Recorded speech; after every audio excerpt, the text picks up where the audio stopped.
Episode of Locked On 76ers. Keith and I look at the 5 years of the 76ers and wonder, should we be here at this point? How do you feel? Should they be better? We'll dive into it all right here next as we start off 2023.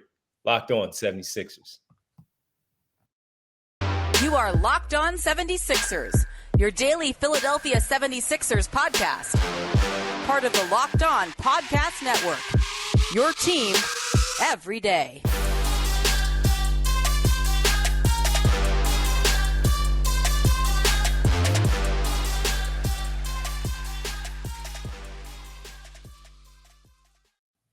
First-time users can receive an 100% instant deposit match up to $100 with promo code Locked On. That's PrizePicks.com, promo code Locked On. What's up, D? What's going on, man? Happy New Year. Happy New Year to you, brother.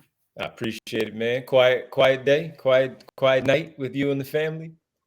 Yeah, a little something like it, man. I can't really hang like I used to.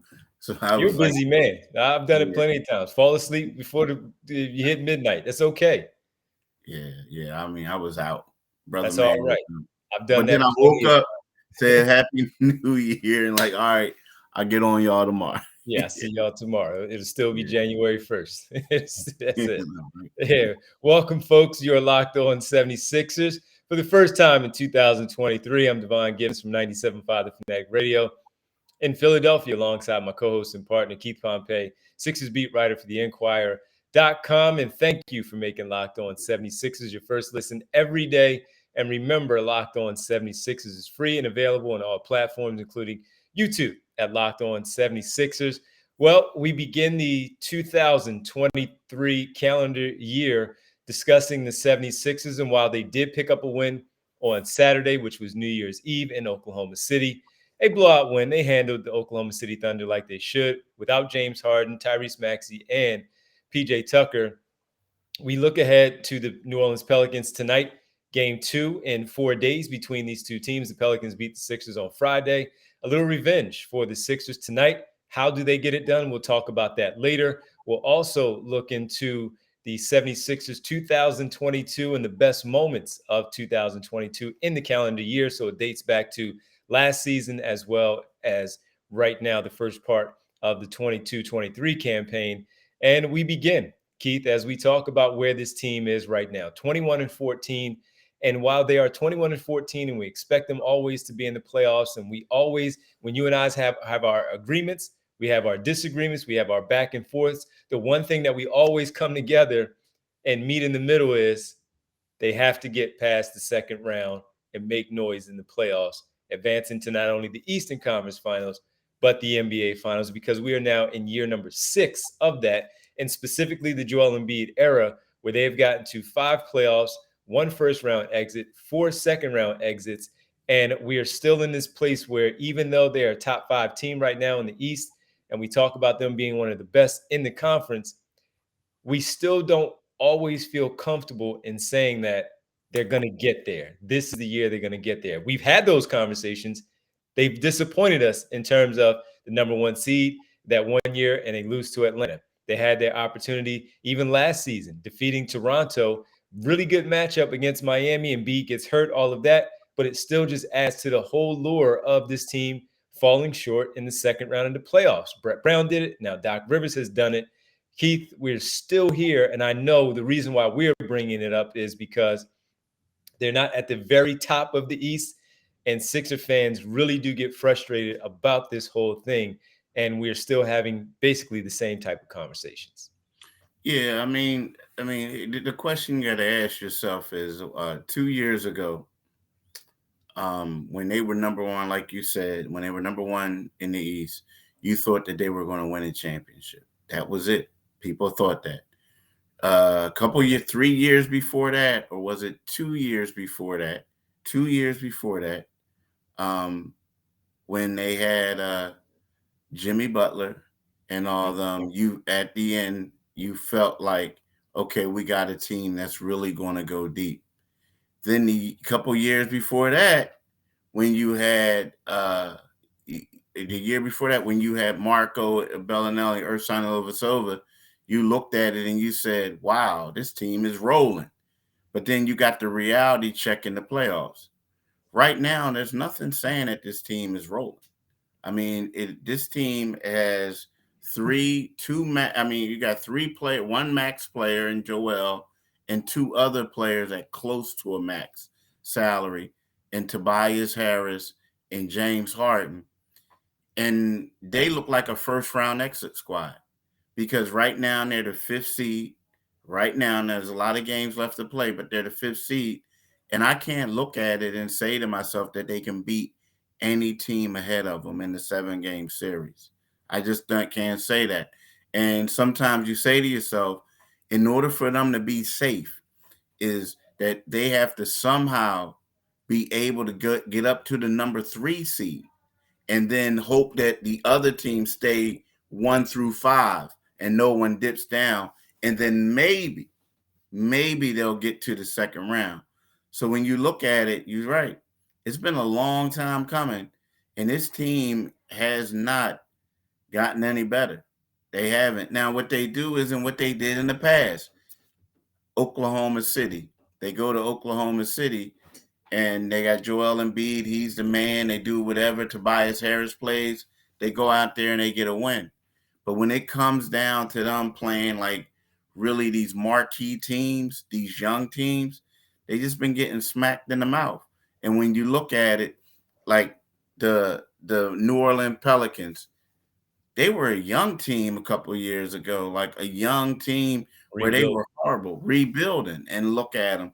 You look at the Memphis Grizzlies, the same thing, So it's just one of those things where I just haven't seen the improvement. I've seen different players, and people have been disappointed with those players, but I haven't seen any improvement, D.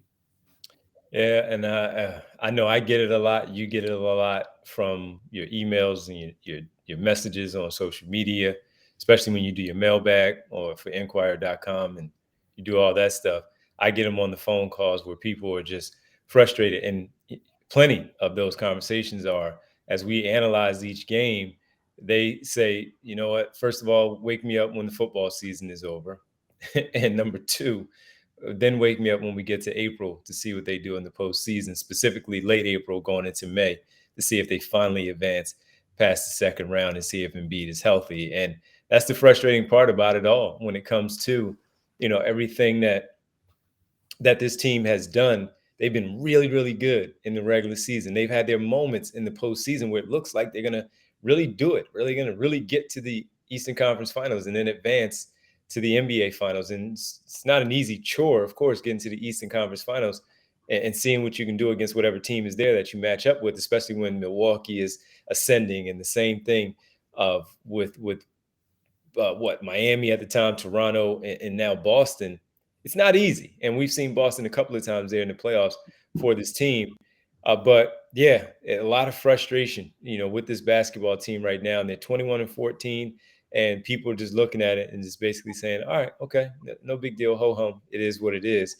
Instead of really feeling confident, as you talk about, looking at the Pelicans and looking at while their trajectory wasn't where it was supposed to be, would they make a good deal? They go get CJ McCollum last season. Zion Williamson comes back. He's healthy. And now all of a sudden you have this really deep roster that a lot of Sixer fans, Keith, will look at the Pelicans roster and say, you know what? I would rather have that than what they currently have right now. Yeah, and exactly. But look, the worse than the Pelicans, like look at the Cleveland Cavaliers, right? Mm-hmm. So you look at this as a team that was a couple of years ago, they were struggling, right? Last year, they went on a little bit of run. They run, but then it's they got guys who basically like no one else wanted. And what I mean by that, what's the center they have, the All-Star center, who Jared basically, Allen. Yeah, Jared Allen, like Houston was like, thanks, but no thanks, but we don't want him, right? So he goes to Cleveland, right? And he's an all-star. And he's an all-star. And then you look at it and it's like, they get Darius Garland, they get like young guys, man. They go out and get the guy, the power Mobley. Mobley, right? They got him, right? And then you look at it, and we're talking about this is Cleveland. And then they get Donovan Mitchell. Like, he's supposed to go to the Knicks, and the Knicks bumbled at that one and messed it up. And now you're looking at them, and they got one of the top young backcourts in the league right now. So like both of those guys can make the All-Star team. So and last year you had two All-Stars. So it's one of those things where you look at it, you're saying to yourself, like, dang, and they didn't have to go out there and spend all that money that the 76ers spent and got these guys. They're young, they got young talent, the guys that they could grow with, they got all their bird rights, stuff like that. It's just I don't know, man. It's kind of mind-boggling that you see these young teams and they ascended ahead of the 76ers, Yeah. And now look, Cleveland still has to do it in the postseason, just like the Sixers do. And maybe they'll even face off, go head-to-head in the playoffs, and we will find out where they really are. It's going to be fun to watch. Like this week, you have Indiana. That's one of those teams that I expected to be at the bottom of the Eastern Conference. Here they are winning big games and still hanging around there in the East, where they're sixth right now, right behind the Sixers, where they are currently, I believe, a game and a half back, actually 2 games back of the Sixers in the 6th seed, and a full game up on Miami and New York, and in front of Atlanta, Chicago, and Toronto also. So Indiana, unexpectedly, moving up, but they have some talented young pieces. The coach is doing his job, and Rick Carlisle, and that will just simply lead the conversation for a lot of Sixer fans back to Doc Rivers and what he has not been able to do. Keith, in the last couple of seasons, excluding this year, 17 and 18, when they both finally, Simmons and Embiid, 52 and 30, they finished third in the East. 51 and 31 the next year, second in the East. 43 and 30. That was the year they finished a shortened season, and they finished third in the East again. And then you have 49 and 23. They were number 1 in the Eastern Conference, falling to the Atlanta Hawks last season, 51 and 31 and 21-22. They were tied 3 ways with Boston and Milwaukee, which is why they were 4th and had to play the Toronto Raptors because of the head-to-head matchup. So this one is going to be an interesting one. And we wanted to talk about this to start off the 23 calendar year because of where they are. We know they're a good team. How good are they? And that's the question. But we'll dive into next as we talk about that. Let's get into some of the best moments of 2022, Keith. We'll talk about that on the other side as the Sixers are 21 and 24 after 35 games. They're still in the thick of things, not too far out of first place. Still some work to do. Need all their players healthy. Maxey is back. That's a good sign. Some of the best moments from 2022. We'll do that next right here, Locked On 76ers.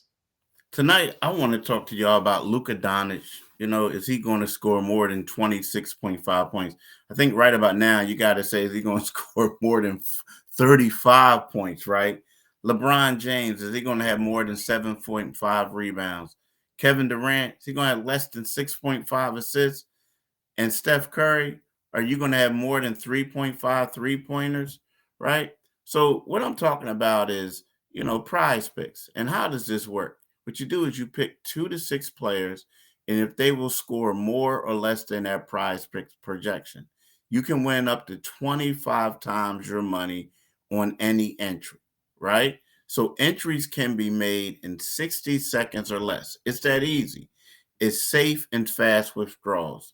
It's currently operational in 30 states and Canada. So look, you don't have an excuse not to do it. So how do you do it?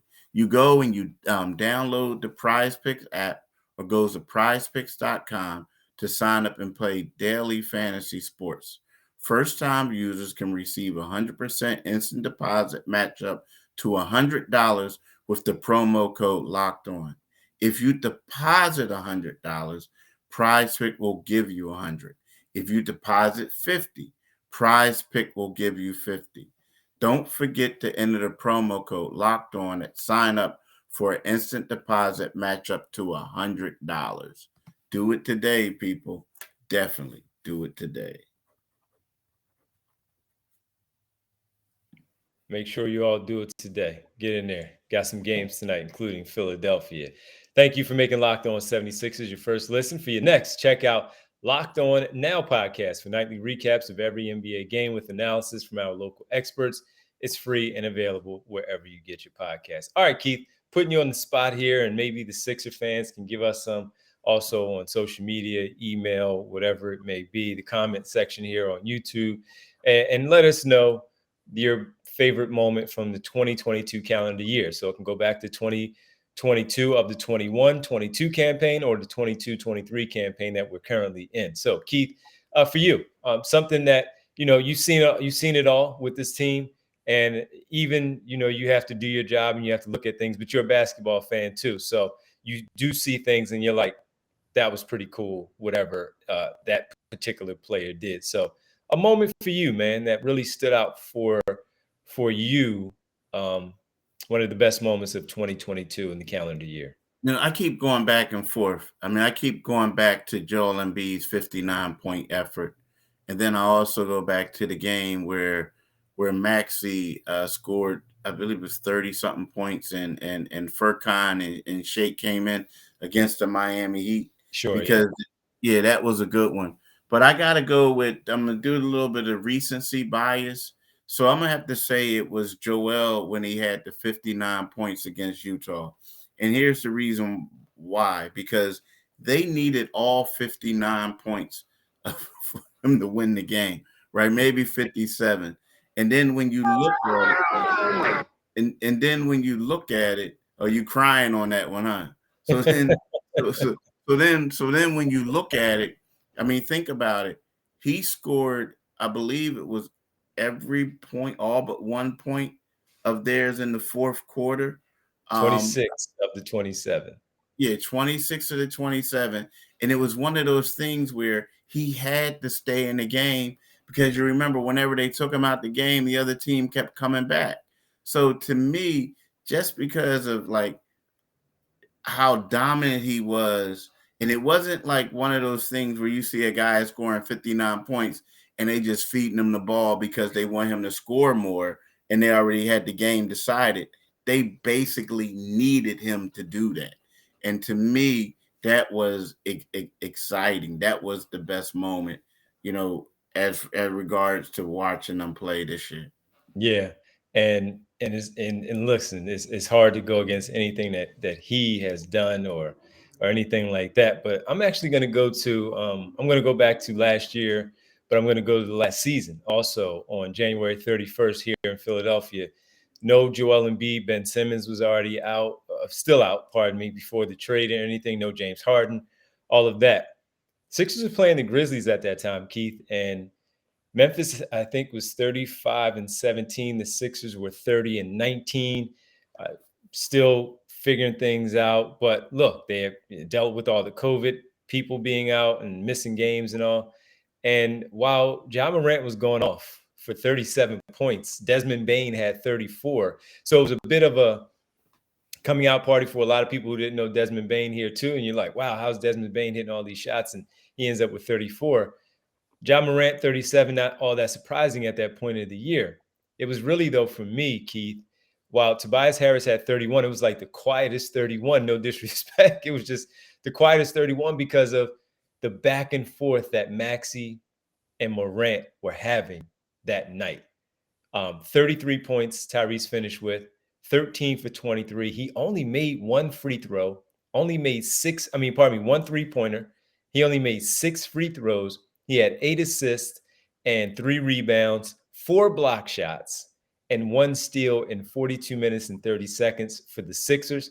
They wound up winning that game in overtime, 122-119, and he was tremendous. Now, we knew that he was good, and we saw some things, but Keith, the way he was matching point for point, head-to-head, toe-to-toe, with a guy that we had already looked at and said he's going to make the All-Star team this year, in Ja Morant, for Tyrese Maxey to basically have a coming out party like that against that type of player, that one really stands out for me. And I know he had 40 against Toronto in the playoffs and, all that stuff. But for me, that one always stands out because it was sort of a he has arrived type of thing. Not saying that he's a star or anything, but just saying that they have a player in this guy. and he went toe-to-toe with an all-star guard. That's a good one. Yeah, so that was one that really stood out for me in terms of just looking at the player and saying, okay, they have one. And by the way, it was 38, not 40, against the Toronto Raptors in that first playoff game where the Sixers beat them back here in Philadelphia. So, yeah, just Tyrese Maxey. That's where I'm going to go. On the other side, we will get to everything with the Sixers and the Pelicans. It's a big one tonight. So we need to talk about the keys to the game, but what they need to do differently than they did on Friday, falling by 11 to that Pelicans team on Friday night. A rematch with the Pelicans tonight here in Philadelphia. We'll tap into that next right here on Locked On 76ers. But we are in the new year, and as we always do, we give ourselves some new resolutions for the year. What's your New Year's resolution? Oh, I'm going to the gym. I'm going to eat right. I'm going to do this. I'm going to gain some weight. I'm going to lose some weight. I'm going to do all these things. Well, one of the things that can help with your health in general is if you're looking for a delicious treat, but don't want all of the fat and calories, then you got to try a Built Bar. We just got through the holidays. And again, I know the goal is to eat a little healthier this year. But if you're like me and others where you want to eat healthier, but don't want to compromise the taste and then, give up all of that, you got to try Built. With Built, healthy is actually tasty in this case. Seriously, they're so delicious, you won't even think about it. You won't even think they're good for you.